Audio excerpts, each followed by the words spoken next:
मान्छे चाहिँ आउँदैन। अहिले पनि तपाईलाई थाहा नहुन सक्छ, अहिले पनि नेपालमा लगभग यो 2 वर्षको दौडानमा भए 1000 अर्ब रुपियाँ पैसा डिपोजिट थुप्रियो, जुन पैसा चाहिँ 3 देखि 5% भित्रैमै छ। र अहिले त्यस्ता संस्थागत लगानीकर्ताले पनि 3.5% ब्याजमा पैसा पाएका छन्। अब त्यस्ता संस्थागत लगानीकर्तालाई राज्यले नीति नै बनाइदिएको छैन। राज्यले नीति बनाइदिने भए बाहिर क्रिएट गराउन चाहिँ सक्छ हैन। हामीले लबिङ त्यति नै गर्नुपर्छ। हामीले नेप्से भन्दा पनि हामी 7 मा लबिङ गर्ने हो। 7 र राष्ट्रिय बैंकले ढकढकाइदियो भने अनि अर्थ मन्त्रालयले केही प्रिभिलेजहरू दियो भने चाहिँ विभिन्न सङ्घ संस्थामा रहेको पैसाहरू छन् जुन चाहिँ लगभग 350 अर्ब रुपियाँ चाहिँ 3% को ब्याजमा छन् हैन। त्यो पैसाको 100 अर्ब मात्रै स्टक मार्केटमा यदि ल्याउने भए उनीहरू पनि बेनिफिट र मार्केट पनि दरिलो र दिगो हुन्थ्यो। त्यसकारण राज्यले जान्दैन, तपाईँ हामीले नबुझेको कुरो बुझ्दैन। भारत र चीन हेर्दैन। चीनको मार्केट जब डाउन भयो चीनले पनि सरकारको संस्थाले चाहिँ स्टक किनिदियो भने भारतमा पनि हेर्नुहोस्, भारतको सेयर जब डाउन भयो त्यहाँका सरकारी संस्थाहरूले चाहिँ स्टक किनिदिने घोषणा गरेपछि बजार अगाडि बढ्यो। अब तपाईले अर्को पनि हाम्रोमा सजिलै अप्सनहरू थिए, बाइब्याक सेयर भन्ने, जुन सजिलो नीति हो जसलाई राज्यको खर्चै हुँदैन, सिर्फ पोलिसी मात्रै बनाउनु पर्थ्यो। सपोज बाइब्याक सेयर आज विनोद चौधरीको 200 अर्ब रुपियाँ नेपाली पैसा छ हैन, 200 अर्ब भन्दा अलिकति माथि नै छ। त्यो 200 अर्ब रुपियाँ पैसा भनेको नोबेल बैंकको मात्रै हिसाब गर्ने भए 60-70 अर्ब जति चाहिँ हुन्छ। यदि नोबेल बैंक हिजो अस्ति 1200-1400 मा पनि थियो र उहाँसँग धेरै किता छ। यदि बाइब्याकको अप्सन नोबेल बैंकले वा व्यक्तिले राख्न सक्ने पनि प्रावधान बनाइदिएको भए विनोद चौधरीले यो कम्पनीको प्राइस चाहिँ 911 रुपियाँ वा 951 रुपियाँ आयो भने हैन, 1200 भएको बेला 951 रुपियाँ चाहिँ आयो भने म आफ्नै संस्थाको तर्फबाट यो कम्पनीको चाहिँ 40 लाख किता किन्छु मात्रै भन्ने घोषणा गरिदिएको भए त्यो नोबेल बैंक भन्ने चिज चाहिँ 951 मा आउँदैन थियो। अर्को रह्यो, यस्तो पनि गर्न सक्छ, ल विनोद चौधरीसँग पैसा छैन, नोबेल बैंकले यो वर्ष 2 अर्ब 70 करोड रुपियाँ चाहिँ क्यास डिभिडेन्ड बाँड्यो, जुन 10% वा 11% को हिसाबले 2 अर्ब 70 करोड बाँड्यो। त्यो 2 अर्ब 70 करोड भन्दा माथि नै बाँड्यो। त्यो 2 अर्ब 70 करोड चाहिँ हामी लगानीकर्तालाई नगदको रूपमा बाँड्दैनौँ, तर 2 अर्ब 70 करोडको चाहिँ हामी सेयर किन्छौँ आफ्नै नोबेल बैंकको भनेको भए नोबेल बैंकको प्राइस 500 बाट 800 सम्म पुग्थ्यो। 2 अर्ब 70 करोडको त नोबेल बैंकको सेयर यो 6 महिना भित्रमा उठाउँछ भन्ने छ नि त, उसले त घोषणा गरेको भए हैन।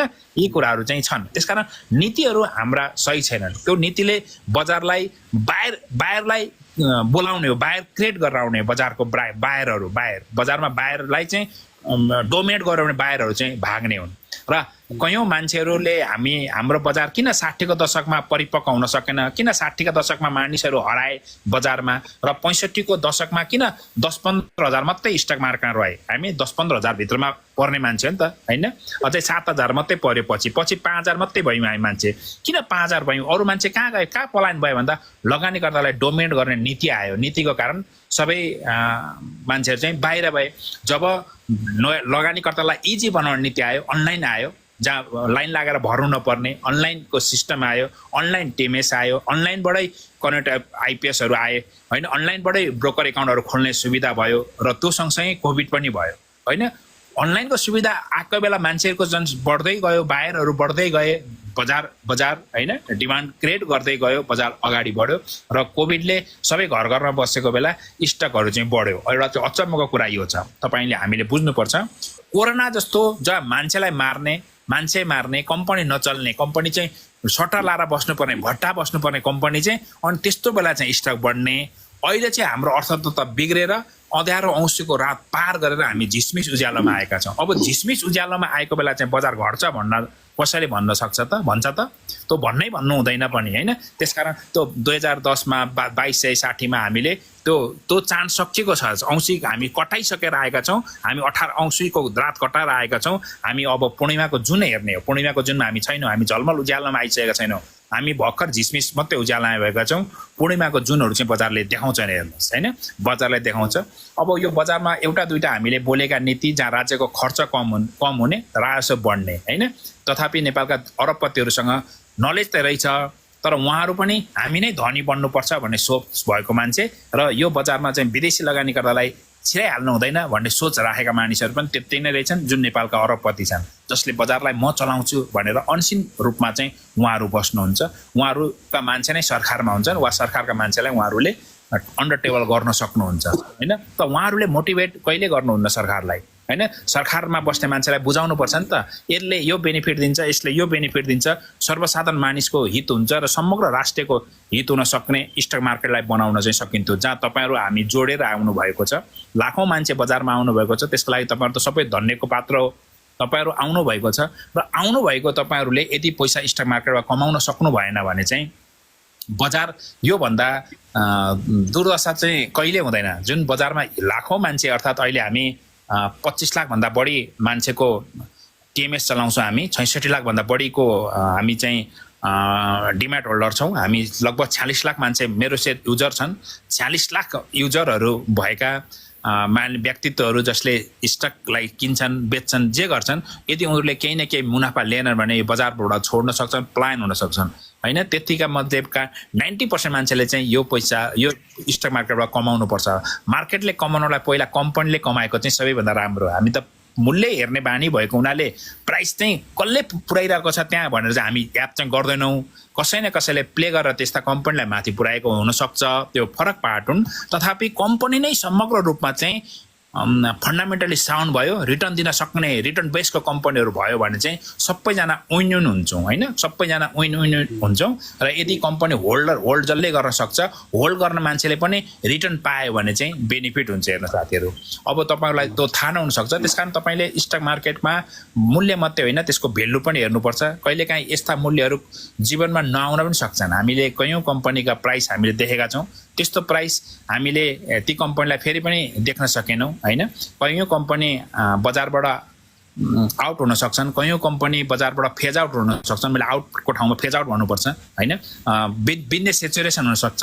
त्यसकारण बिजनेस सेचुरेसन हुन सक्ने, सरकारको आफ्ना सेयरहरू सरकारी कम्पनी सरकारी हुन सक्ने वा फेज आउट हुन सक्ने भन्दा ग्रोइङ भएको पोटेन्सियल बोकेको कम्पनीमा चाहिँ लगानी गर्नुपर्छ। लगानीकर्ताले स्टक मार्केटमा सेयर किन्नु भनेको लगानीकर्ता हुनु मात्रै होइन, सेयरको किन्दै बेच्दै गर्नु भनेको कारोबारी हो। कारोबारी भने तेस्रो बुल 73 मा त्यो पनि 8 वर्षमा लगायो र चौथो बुल 78 मा लगायो, जुन चाहिँ 5 वर्षमा लगायो। 5 वर्षमा लगाउनुको कारण एउटा कोभिड आयो, दोस्रो हुल भनेको मानिसका समूहहरू चाहिँ छिटो धेरै भन्दा धेरै मान्छे चाहिँ बजारमा छिरे र अनलाइन सिस्टमहरू आयो, त्यसले बजारलाई 5 वर्षमा बजारले बुल लिएर आयो।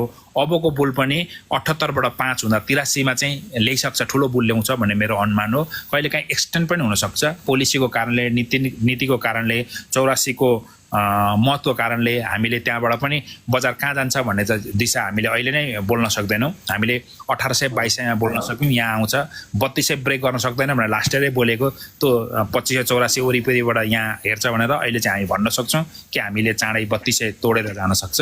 यो तोडेर जाने बेला चाहिँ भएका छन् हैन। कम्पनीहरूका रिटर्न बेसमा त्यस्तो मजाले मजबुत भएको र ह्यान्डसम दिन सक्ने भएका कम्पनी फेरि छैनन्। तथापि त्यो बिग्रेका कुराहरू चाहिँ सुधार्दै लाने सम्भावना बढी छन् र सरकारले केही एनपिएलहरू सुधार गर्नुपर्छ भने सरकारी कोर्सबाट कसरी यसलाई चाहिँ लिन सकिन्छ भनेर छलफल गरिरहेको छ। यदि बैंक वित्तीय संस्थाकोले चाहिँ अलिकति माइलेज दिन सक्यो भने चाहिँ नेप्सेलाई बोक्न सक्छ। नेप्से चाहिँ 2-4वटा कम्पनी वा एउटा दुईटा कम्पनीमा वा एउटा दुईटा प्लेयरले नै उठाएर म कम्पनी वाइज लिएर गएर चाहिँ बुल लगाउँछु भन्न खोज्नु भने त्यो चाहिँ दिवा सपना। त्यो चाहिँ एउटा दुईटा कम्पनीमा कमाइदिन सक्नुहुन्छ, एउटा दुईटा कम्पनीमा डुबाइदिन सक्नुहुन्छ। समग्र मार्केट चाहिँ हेल्दी चाहिँ हुँदैन, त्यसले हेल्दी करेक्सन लिँदैन, हेल्दी दिँदैन। अब हेल्दी रूपमा बजार चाहिँ बढ्छ। तथापि बजारभित्र भनिसकेँ, यो बजारमा मैले पढाएको छ नैतिक र अनुशासनमा यो बजार चाहिँ नैतिकवान ठाउँ होइन, अनुशासित हुने ठाउँ हो। भनेको मतलब अनैतिक भनेको चाहिँ होइन।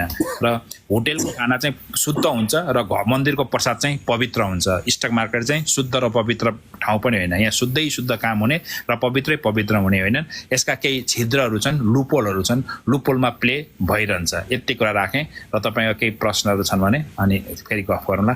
धन्यवाद। धेरै धन्यवाद दाइ, एकदमै महत्त्वपूर्ण कुरा राख्नुभयो। हामी धेरै छौँ नि त, हामी धेरै बजारमा छौँ, बजारमा कारोबार गर्ने, त्यही खरिद र बिक्री मात्रै हेर्ने, खरिद र बिक्रीलाई मात्रै ध्यान दिने, त्योभन्दा बाहिर चाहिँ हामी ध्यान नदिने चाहिँ अत्याधिक धेरै छौँ।